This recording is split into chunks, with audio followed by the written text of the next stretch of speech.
Welcome back, everybody. To me, what I'm going to show you in this video is probably one of the most exciting things to know about this game. You're going to learn that how to use Ring Around the Phonics to teach several children at one time. They can be on different reading levels and even different subjects such as math, reading, science, writing, whatever. Yes, you heard that right. It can teach subjects like math, reading, writing, history, all sorts of subjects. And actually, I personally have taught as many as 8 children at one time, different reading levels, and one other subjects, all at the same time. And so it's a good tool for tutors, and it's a good tool that you can side hustle to learn a little extra money as a tutor, independently or through a company. And actually, a tutor who landed her job using this game, and a homeschool mother introduced me to these ideas of how to use the game. And the homeschool mother explained to me that all her children she used this game to teach all of her children to read. She said they became really good readers. They loved the game, and she loved it. But she said when she moved on to other subjects, she found out something. She put the game in a very easy to access area in her closet. And while she was teaching these other subjects, she said that sometimes they would reach a roadblock and they just weren't getting it. She found out she could pull the game out, teach those subjects with this game, and she said 9 times out of 10 they'd overcome the roadblock. She said it was amazing how well it worked. She said they thought they were playing, but they were actually learning. So I thought it was real interesting. I've learned a lot from other people who use this game. And feel free to do that in the comments below of this video. So let's jump right in just a second. But I first want to explain to you that you're not going to see my face while explaining this because I want to focus on the board. And this is by no means the only example of how to do this. It's just one example to introduce you to the idea so that you can use your imagination to create whatever your children need. And so, that being said, let me move on to the game board. Here you will see we've got 4 characters and a little back chip that I explained in a previous video. But we have the white spaces are going to serve 2 purposes. They're going to help the beginning reader, but they're also going to help a math student. Our beginning reader, we're going to pretend his name is Billy and he's a kindergartner, and Nancy is the math student. But we also, the blue spaces are reserved for those learning Spanish, and for those learning Spanish, we don't have the ñ sound in the English language, but they're in the game board. Comes with some blank ones where you can write in some of the other sounds you need. So that the blue spaces are for the Spanish speaking. The green spaces are for the struggling reader. And again, the white spaces are for the beginning reader, and they serve a dual purpose to help teach math or another subject, whatever you want. But I'll explain that as we go along. So Billy is our beginning reader. And we're not going to have Billy go first because I want the other children to teach Billy how to say his sounds. And the reason we do that is younger children often learn better from older children than they do adults. And so, also when the other children understand that they're helping Billy learn, it helps create teamwork and compassion. So I found it very useful to do that, and it'll become more clear as we move along. So let me check my notes here, make sure I'm covering everything. All right. Again, the white spaces are for the dual purpose, the math student and the beginning reader. Blue spaces Spanish, and the green spaces are for the struggling reader. Again, you may not always set it up this way. This is just an example. So Billy is not going to go first because I want him to learn from the older children. He will be the last one to go, actually. And so we're going to have the math student go first. We'll call her Nancy. And she rolls her dice, gets a 5. Let's actually give her a 6. 1, 2, 3, 4, 5, 6. And so, oops, that would, if we would have done that, that would have been a mistake, as explained on a previous video. She does not move her character. She moves the black chip. 1, 2, 3, 4, 5, 6. Now Nancy starts out. Again, she's on the space that serves a dual purpose for her. She's going to teach Billy first. So she says that's the letter S, and it says S, like in Sam. Of course, she's going to get that right. But remember, there's a dual purpose. You will have already set up either using a workbook, a folder, a file of folders, or a card file, whatever you set up, and it'll have her math problems or whatever subject she has to work out. In this example, we're saying it's math. So she says Billy sounds, but then she will also go to problem number 1, and she will have to work that problem. She gets it, she moves on. Now you can have her do that space if you want, but you can have her skip that one. And then she would go to that space. Again, she says that's A like an A, and it says like an apple. She does that for Billy. Now, she also has to go at number 2, problem number 2, in her workbook, card file, whatever, and say she works it, but she gets it wrong. You say that's okay. She cannot move on to the black chip. And you say that's okay, because you can get it on your next turn. So she waits to her turn again before she can roll the dice. And the next one we're going to do is the struggling reader. And remember, that's the green spaces, but he's also going to help Billy.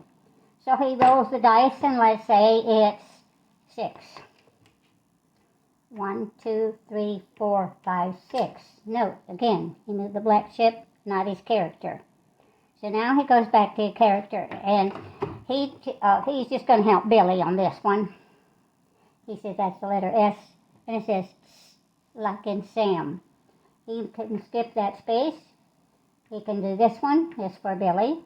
He says this is the letter A, this is A like an apple. Then now this is his space. Billy won't do those other, Billy will only do the white spaces, but the struggling reader does the white and the green. So he gets to that and he says, Sa. He got it right. You praise the kids when they get it right.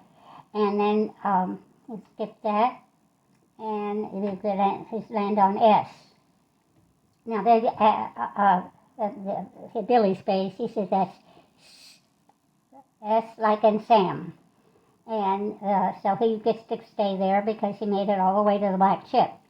Now, what we would also use in this example would actually use the blue and the green and the gray spaces could have dual purposes. But like the activity cards and the question cards could be pulled. But I'm going to explain that in more detail in another video. So the next one coming up is the Spanish reader. All right, the Spanish reader's up. They roll the dice. Let's pretend they also roll, there isn't a 7 on here. Okay, but let's say they roll 6. 1, 2, 3, 4, 5, 6. And they go to the Billy only. They just say this is the letter S, and it says like in Sam. Meanwhile, Billy is watching and learning from these older children. And then they move on, and that is the Spanish, this is the Spanish, so the blue spaces are theirs. And they say that yes, that's amiga. They got it right. And by the way, I actually have 2 videos that teach you the Spanish phonics sounds and how to sound out the words. And I will put those in the descriptions below this video. So they get that one right. They do this one for Billy. That's A. That's A like an apple. And they could do that one for the struggling reader. They could say that says Sa. And of course they get it right, and they move on to the black chick, and they would do that sound for Billy only. And you'll notice here I have the Spanish ñ sound. We don't have that one in our alphabet, but we actually have some black static cling letter cards, so you can write those letters, be able to write sounds like ñ, the Spanish sound, ñ. Okay, so we've gone over. All right, the next one is Billy. We can't forget Billy. Billy comes along, so he's been watching, and it's interesting that they really listen so intently as the other children, because they want to win the game.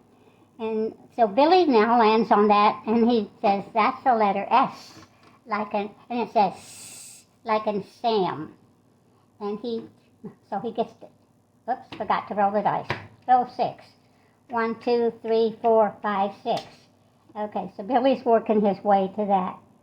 And so Billy goes, he says, that's the letter S, and it says S, and it's like in Sam. He doesn't have to do that space instruction. He gets to skip over that. He likes that. And that's his space. It's a white space. So he says, that's the letter A, and it says A, like an apple.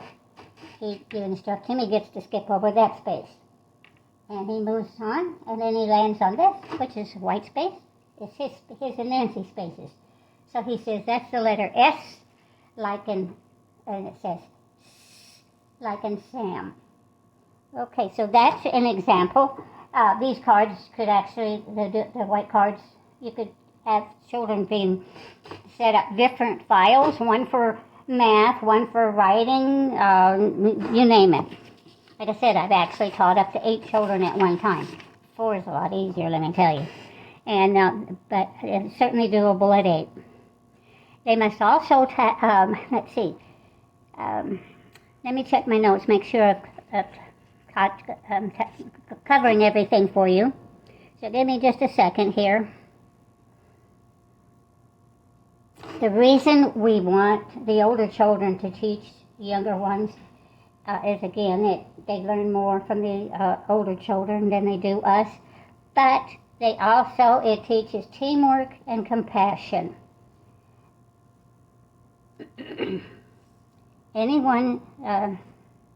Now we would also, in this example, should be using the green and blue spaces and the little ring spaces and the gray spaces, but I'm not covering that in this video. That will be in another video. So these blue spaces and green spaces and gray spaces can actually have dual spaces just as the white spaces can. And this, again, you can use this game to tutor children, to just a little side hustle. You can be a tutor independently, or you can do it through the school system, or through homeschool. You name it. You can do it through a company. Just be sure you meet the laws in your state. So what have we learned? Ring and the Phonics can teach various subjects, age groups, and several children at one time. Dr. Niall Stanley, PhD, explains why it's so beneficial. He actually recommends Ring Around the Phonics, and he's a college professor teaching educators. And he explains why this Ring Around the Phonics is so beneficial. I will link to that video in the description below. So don't forget to like and subscribe to the video, because your support will help other children and their parents to succeed. And it also moves us up in the ratings, and more people will find it. And also it will help you. If you subscribe, it will alert you to more videos coming up. Will explain things like this, because I've got more coming. So again, thank you for coming, and gosh, let's get started. I mean, what's not to like about this amazing game? It's fantastic. So you have a great day, and we'll see you again soon. Bye-bye.